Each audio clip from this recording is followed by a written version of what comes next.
What most people call coincidences, I've come to see as reflections of a hidden harmony between the unconscious and the universe. As Jung explained, these events aren't linked by cause and effect, yet they carry a deeply personal meaning. Sometimes I meet someone and feel an undeniable pull, as if this encounter was written long before it happened. In that moment, I realize it's my unconscious projecting my inner state into the outer world. These moments, to me, are messages from the soul, invitations that push me toward transformation. I've learned that there are no real accidents in life. Jung's clinical work revealed the same truth. So-called coincidences often sparked breakthroughs in healing. One of the most famous cases involved a woman who dreamt of a golden beetle.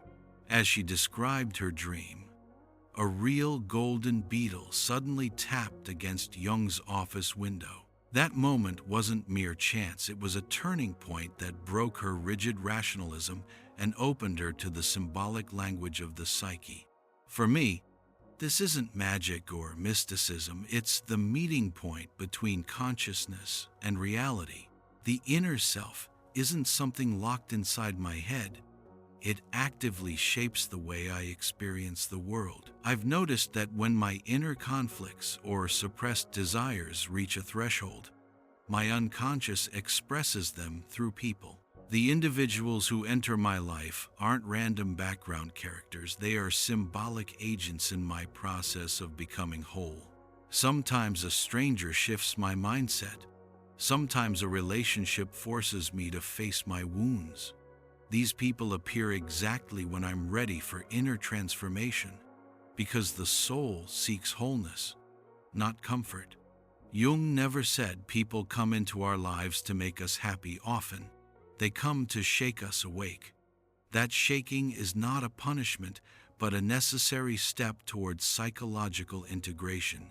Wholeness includes not just the parts of me I like, but also the pieces I've repressed, denied, or ignored. And here lies the paradox. The people who trigger me the most are often the ones sent to help me grow. Someone may seem to hurt me, but in truth, they're revealing the wounds I've left unresolved. So I no longer see any encounter as random. The people who appear in my life mirror the moment I'm finally ready to face my shadows and evolve. Timing is never accidental. I don't meet someone at just any moment. I meet them precisely when I'm vulnerable, searching, or standing on the edge of change. As Jung said, when a person reaches a psychological threshold, the unconscious becomes especially active.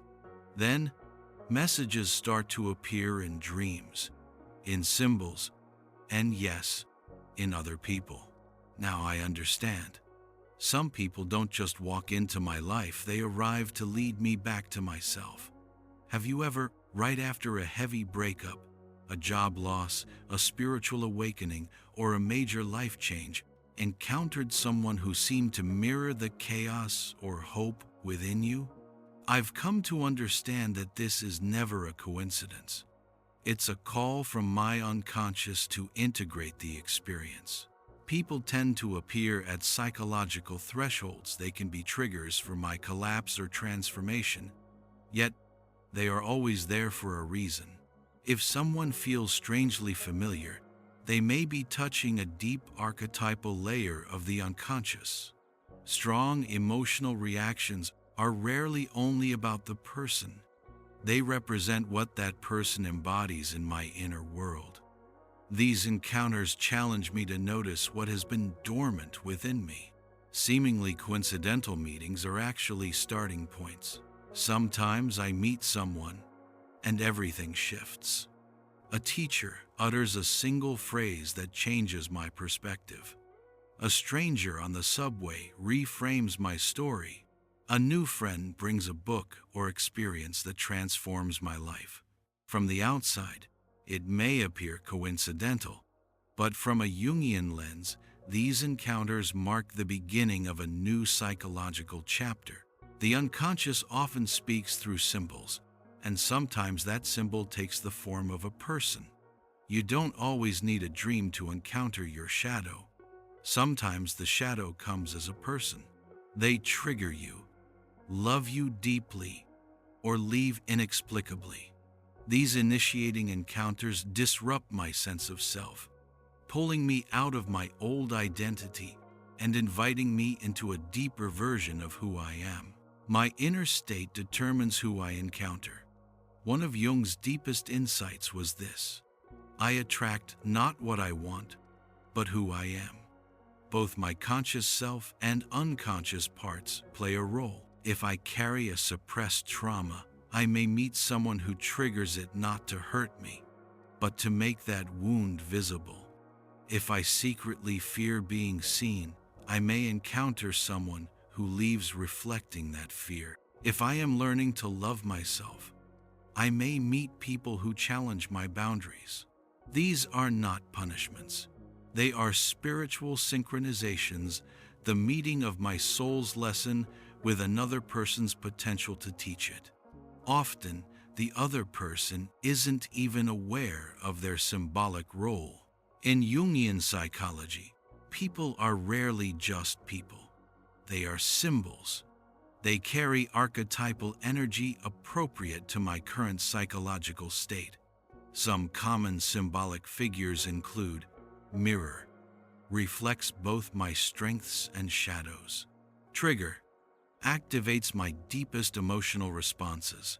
Teacher, reveals truths that can forever change my world. Disruptor, shakes my spiritual stagnation. Guide, opens paths to healing or awakening. I may feel immediate attraction or even dislike at first sight. In either case, the encounter represents far more than personality compatibility. Symbolism can be subtle. A friend introduces me to a spiritual book that becomes my new path. A lover confronts me with wounds of abandonment. Even a brief conversation with a stranger may mark a turning point in my timeline. According to Jung, these encounters are the visible form of messages from the unconscious manifestations of the collective unconscious. We are not isolated individuals drifting alone in the universe. We are part of a vast repository of shared symbols, archetypes, and energies. Some encounters are not only personal, but also universal. I may meet someone representing a sage, a trickster, a mother figure, or a lover. These people awaken ancient patterns within my soul. When the relationship ends, the magic dissipates, the spiritual purpose has been fulfilled. When the lesson is complete, people leave. We often cling to them because of the emotions they stirred, but the soul knows their role is done. We may want the relationship to continue, but the unconscious no longer needs the lesson they offered. Thus, the critical question is not, why did they leave, but what did they awaken in me? This perspective transforms pain into alchemy. Re-examining past encounters through a Jungian lens gives new meaning. A betraying friend teaches boundaries. An ex who destroyed confidence reveals dependencies. A stranger who comforted me during panic reflects the healer within. Joseph Murphy's "The Power of Your Subconscious Mind" complements this view. Our actions, choices, and even the people we meet are guided not by conscious thought, but by the subconscious.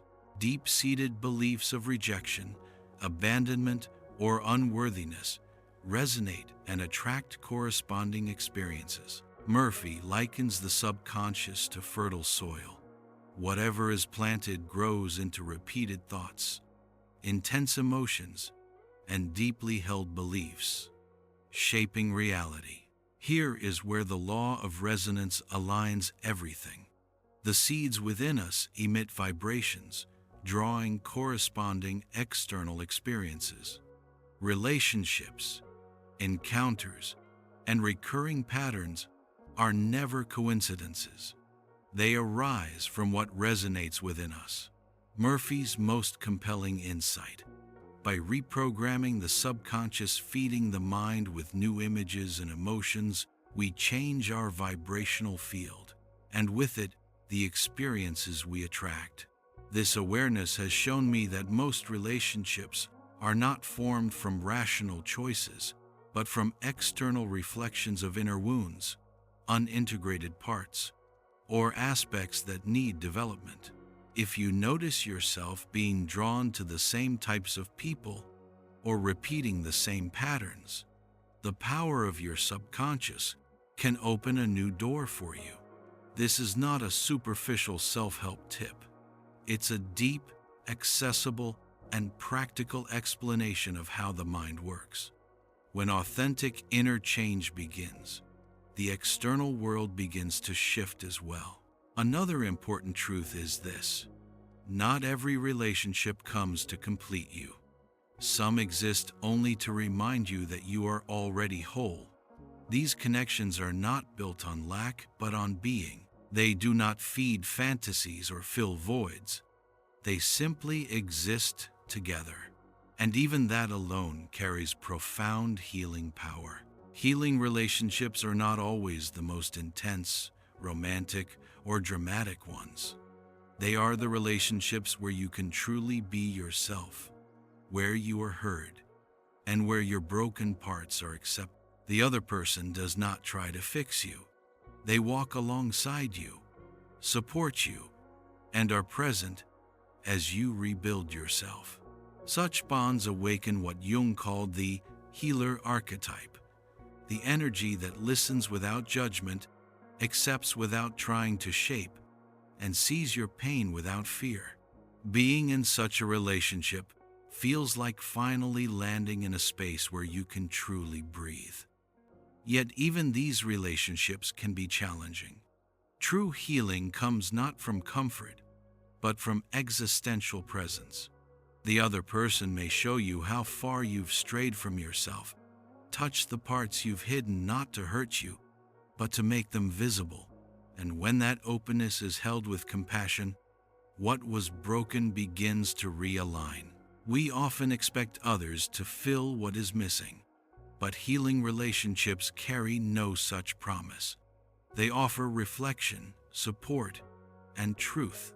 Less dramatic, but far stronger, they restore the inner power taken by need-based relationships. Healing love does not promise to save you. It reminds you that you can rebuild yourself. It strengthens you to walk consciously, not to carry you. It holds your hand but does not hold you back. These relationships do not have to last a lifetime. Some come like a season, warm your heart, help something bloom, and then leave. Yet what they leave behind is lasting. They demonstrate, practically, that deep connections are possible without losing individuality. They come not to fill a void, but to remind you of what you already have, but may have forgotten. And with that remembrance, healing quietly begins, not through dependency, but through presence. Every bond awakens something within you, a dormant power, a forgotten wound, a role you've never known. The person in front of you is not just a person. They are the one who awakens an archetype. According to Jung, archetypes are universal structures residing in the collective unconscious. Behavioral patterns and symbolic images are carried in all of our deep emotional layers. When someone enters your life, they may awaken the hero, the protector, the rebel, the victim, the wise one, or the wounded child, and this awakening is usually unconscious. You simply feel it. Sometimes you feel the need to protect someone, or you sense a desire to be rescued by them. It may feel as if you've been given a guiding role, or you notice for the first time a space where you can be vulnerable. Sometimes you don't fall in love with the person, but with the role they awaken in you. This explains why some connections feel so intense. They allow you to access hidden parts of your soul. These archetypes are not fixed. As the relationship develops, and as you change, they change too. The same person may empower you one day and bring you to your knees the next. This does not mean the bond is false. It simply touches different layers of your being. The spark may reside in the other person, but the fire is within you. It's easy to confuse this with love, but often what occurs is the meeting of inner images. You relate not just to the person, but to what they awaken in you, what they symbolize, and what they emotionally represent. Some encounters leave such a mark because they awaken a part of your soul you couldn't name. Once awakened, it never sleeps again. It changes your perspective, the way you form bonds, and even your existence. These awakenings are part of the individuation journey, as they gradually introduce you to the different voices living inside you. You are not only who you choose to be, you are everything you still have the potential to become, and the other person triggers that state of being simply by their presence. You never meet people by chance. You encounter mirrors of your own parts, each offering a chance to become more whole, more aware, and truer to yourself. Not every love is meant to last. Some come to open you, others to break you, and even this breaking is sacred. Some encounters are meant to transform, not to endure. They come like fire, burning what no longer serves you, then leave. They leave behind silence, emptiness, longing, but also space. These intense bonds are often a way for the self to assert itself through necessary rupture. The ego seeks permanence and security, while the soul seeks truth and motion.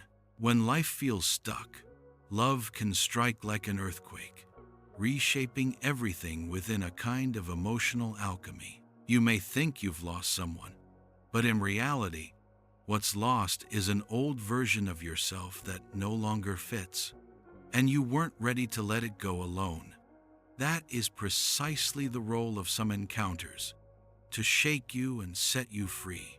Even if the other person does not consciously intend it, the energy of the bond carries this purpose. Separation does not mean the love was wasted.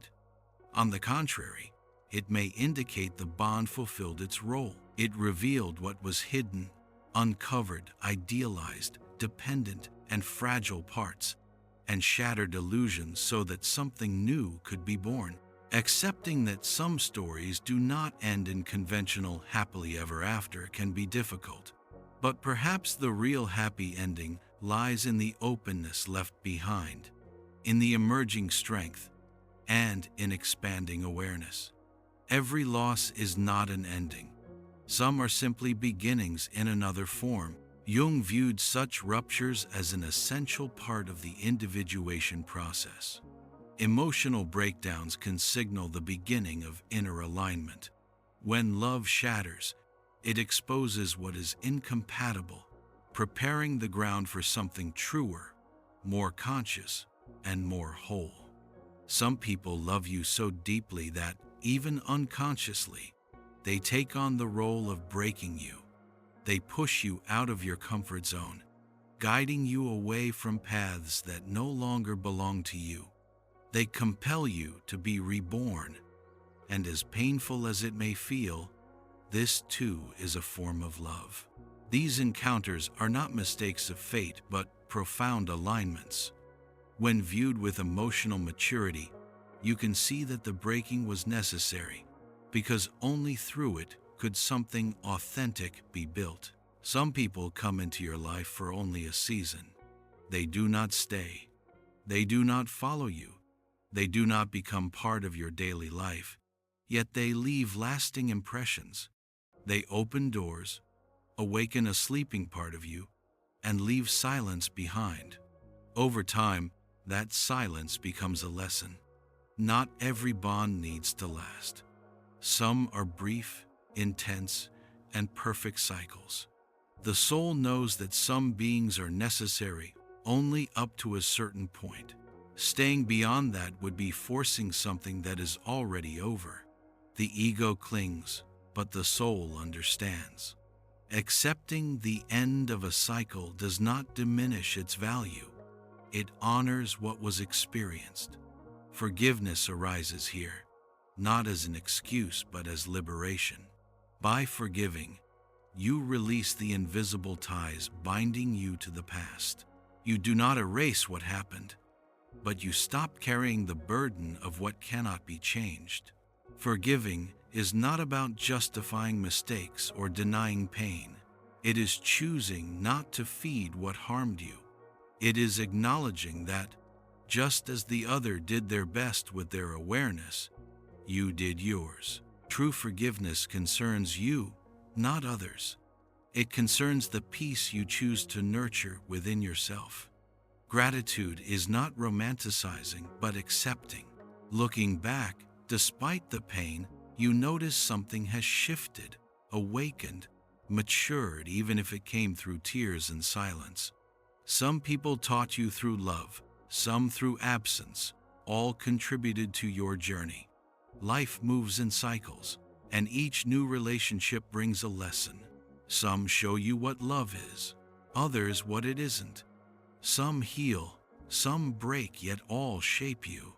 And when you can feel gratitude even for those who hurt you, something changes. Anger dissipates, attachment weakens, and space opens for the new. Not everything must last to be valuable. Sometimes, simply acknowledging, "Thank you for passing through," is enough. Even if they didn't stay, you continue lighter, clearer, and more whole. The soul knows that what came at the right time, and when the lesson was complete, it departed. In the end, almost nothing was coincidental. Those who came, those who stayed, those who left, all resonated with something already vibrating within you.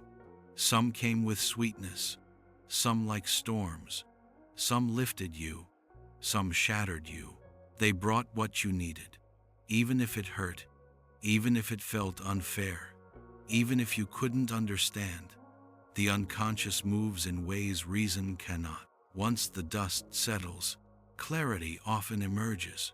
Pain becomes a signal, chaos a story, and the other a mirror. Every encounter serves a purpose: to awaken, reveal, teach, challenge, heal, and sometimes destroy, sometimes all at once. Recognizing this movement signals that something within has matured. When you stop seeing people as luck or punishment, and instead as parts of your inner process, the story changes. Drama falls away. Awareness rises. The journey is not about controlling who enters or exits. It's about seeing what each being shows you, integrating what is activated, releasing what no longer serves, and making space for what is still forming. The goal is not to escape pain, but to give it meaning. Along the way, you have seen many pieces of yourself reflected in detail. In the excitement of a beginning, the anguish of an ending, the intensity of a projection, and the presence of a real being. You know that not every bond must last forever, yet each can teach you something. And even those who vanish are a transition to a fuller version of yourself. Before the unconscious touch, it shines. The soul is recognized before its name, and everything that seemed coincidental was in fact awaiting reunion with the parts within you that longed to be seen, felt, and embraced. No one is met by chance. The other person is a bridge between who they are and who they could be. Their story leaves a mark, not a wound, but a map. And now, looking back, you can perhaps say with quiet relief, it was worth it. Meeting them was necessary. A door opened for you.